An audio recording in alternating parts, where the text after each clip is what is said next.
All right, so we are going to build the dynamic aggregate supply, aggregate demand model today. And then we're going to take tomorrow and really flesh it out and talk, within the context of sort of where economics is today, and discuss, obviously the Keynesian monetarist influences, classical, neoclassical influences on modern economics, which very much are still there. But then also talk a little bit about some of the influence of real business cycle. You've heard me use that term a lot. I haven't really mentioned what it actually means, but we're going to talk a little bit about that tomorrow. Today, we're mostly going to set up this idea of the dynamic model. Before we get to that, though, what I want to do is I want to sort of illustrate a point, and in illustrate a point, also hopefully reinforce sort of what you already know about the tools that we're learning this particular term. One of the concerns that folks who have taught intermediate macro a lot, and folks such as myself who think a lot about the curricular development of students, taking them from taking their principles courses all the way until they're doing their senior capstone project and graduating with a degree in economics. And you're always asking yourself, what is it that students need to know? What is it students need to learn? And when I think back to like my own experience with intermediate macroeconomics, one of the overwhelming feelings that I had coming out of that class was that I, more so than ever in my life, felt like I understood how economic systems generally work. Now, full disclosure, I thought I knew more than I actually did.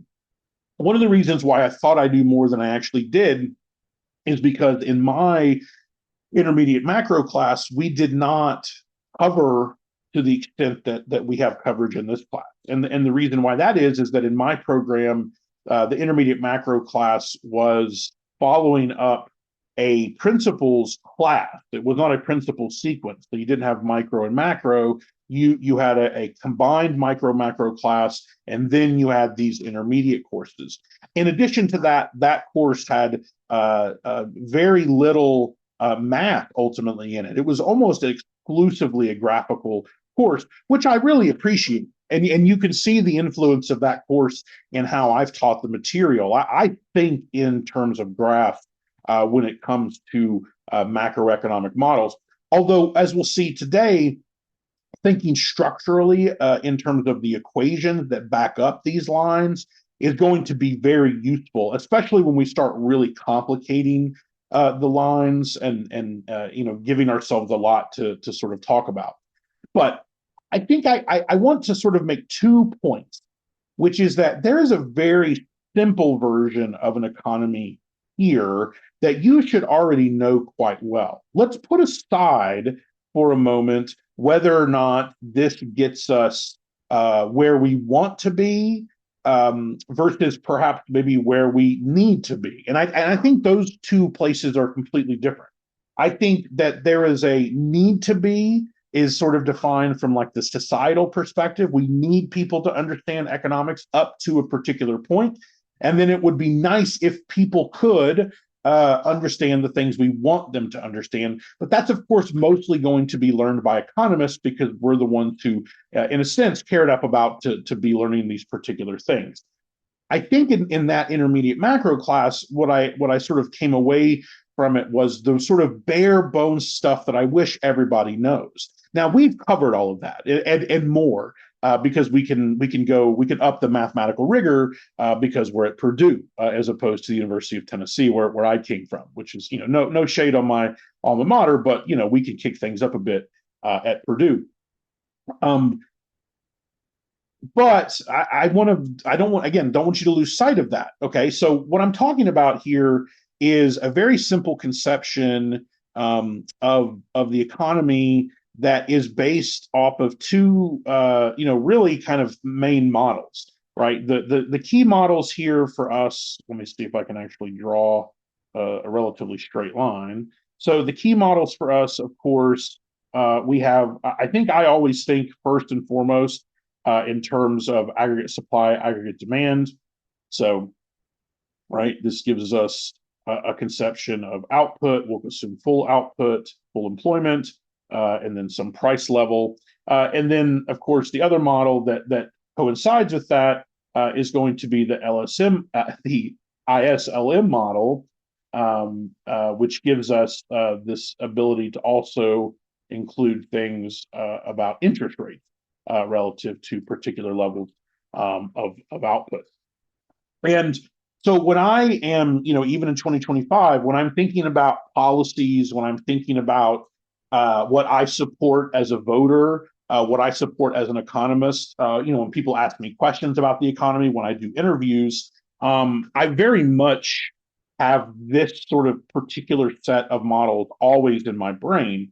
And when I think, for example, about, a conversation about fiscal stimulus, I think about that in terms of an IS curve shifting, so you get upward pressure on output and interest rates, and an aggregate demand shift, right? Getting upward pressure. Oops, lost lost myself here. Go here, back up here. There we go. Causing an aggregate demand shift, and then this putting upward pressure on prices and output.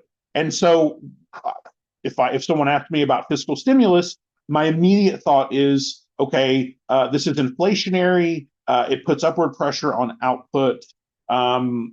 It puts upward pressure on interest rates, right? And then there's a lot of other stuff that comes from that, right? Because you can move that conversation now into exchange rates. You can say that, interest rates are going up because interest rates are going up. This is going to affect exchange rates. You can start to think about inflation. So not just in terms of price level, you start to talk about inflation.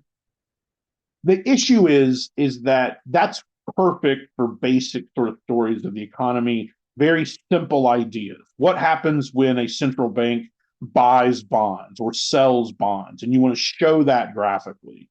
Now, I'm not belittling this. I think this is extremely important. This, again, is the way that I tend to think about things, even in 2025. So what I mean to say with all this, all right, so here's the point I'm trying to make. And that is, you can only go so far with these two particular models. I mean, you can, even with Mundell-Fleming and discussing exchange rates and all this, you can add a lot of complexity there. You can't really talk about inflation too much. You can't really say anything about inflation expectations. You can't really say anything about sort of the response to policy beyond just the initial inclination of the policy. It's hard to show ripple effect, so on and so forth. And because there's no time beyond just the use of subscripts here, which we sort of use ad hoc, there's no way for us to sort of add any kind of persistence. And so what we want to do is we want to build a dynamic model, and let's see exactly why. What is the need for the dynamic model? So let's start from the perspective that the economy is currently at point A, and at point A, we are below output. So we have an output gap. Y minus Y bar is less than 0. So the economy is in, we can call it recession, or we could just say the economy is below full employment. The economy is below potential output. Okay. And so we're going to articulate that the government is going to run fiscal stimulus. It doesn't matter for our perspective whether it's taxes or government spending. In a more dynamical world, that won't necessarily be the case, because we may have beliefs about spending policy lag versus tax cut policy lag, which can certainly affect the underlying analysis. But for here, government spending and tax cuts are both stimulatory and enough for us.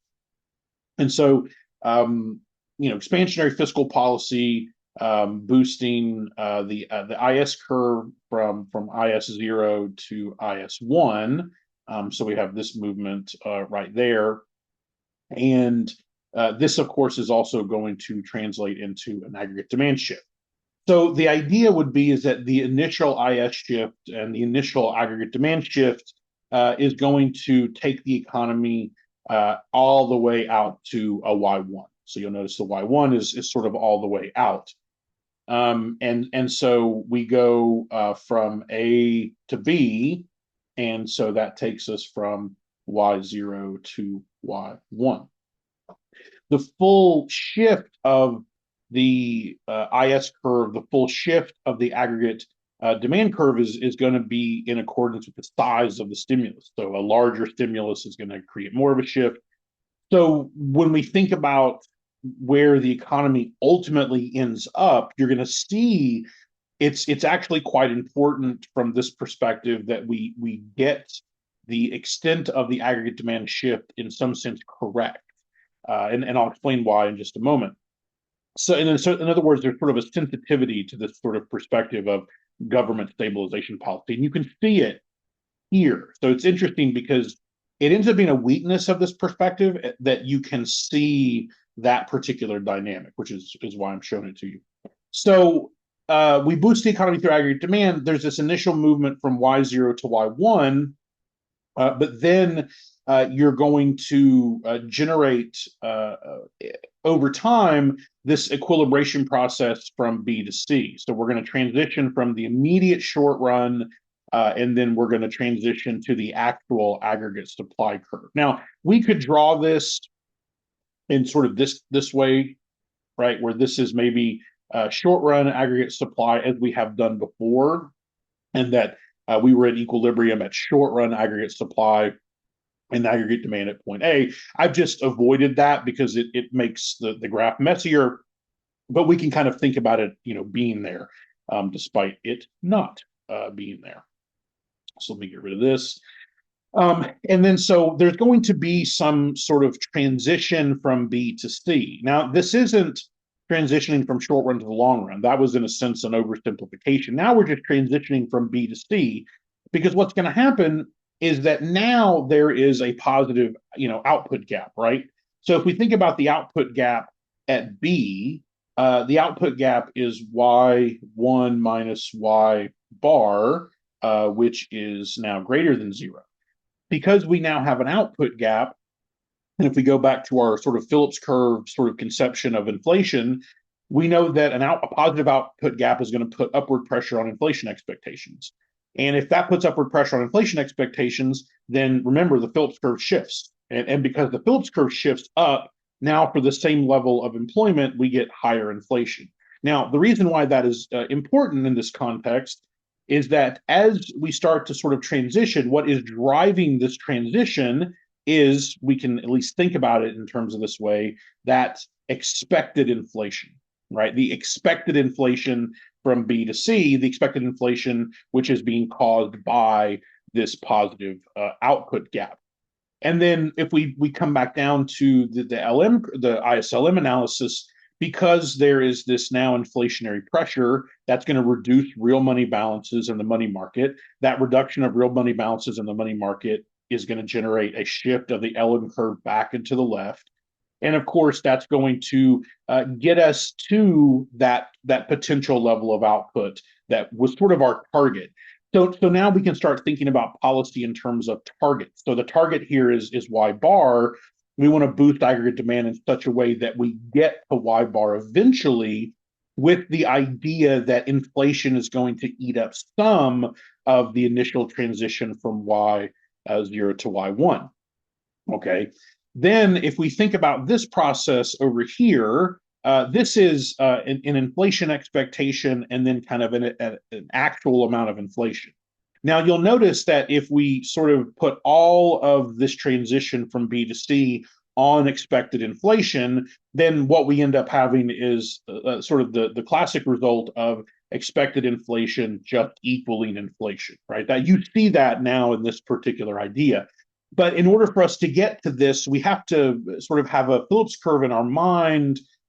So it starts to be a little bit awkward, because the Phillips curve, ultimately, we really want it to look like this. Inflation and time period T is equal to inflation expectations, which again are typically inflation and time period T minus 1, right here, right? So time period T minus 1. And then, of course, we have the unemployment gap and that supply shock, right?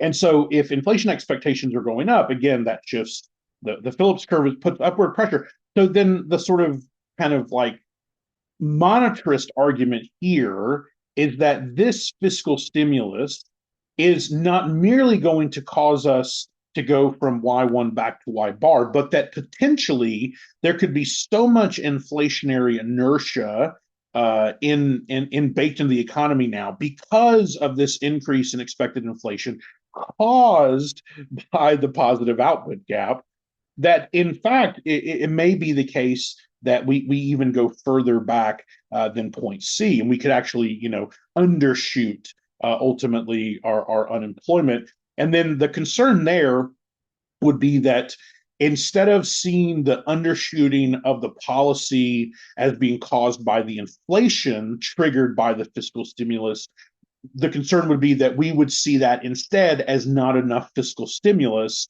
And so then you would get more fiscal stimulus, and then that would further increase inflationary pressure. In many ways, this is the sort of inflation doom spiral that was heavily influenced by Friedman and Sargent and Lucas and all these folks. And the concern would be that sort of once you got inflation really going in your economic system, policymakers would basically lose sight of it. They would lose touch with inflation, and they would revert back to opportunistic policy. So in terms of fiscal policy side, this would be inflationary aggregate demand boosting policy. And then on the monetary policy side, the concern there was really not so much about intention, but it was just about the ability to know where full employment is, the ability to get to a particular inflation target.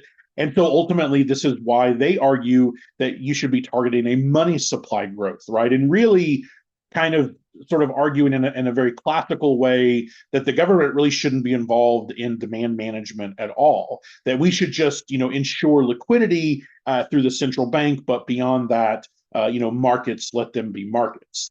And you can get all of that kind of baked into here, but you can see that when we start talking about expectations and we start including inflation, and we lose some of the story. The dexterity here is not quite what we need it to be. And so that's why we're going to move to the ASAD, and we'll do that, of course, in the next video.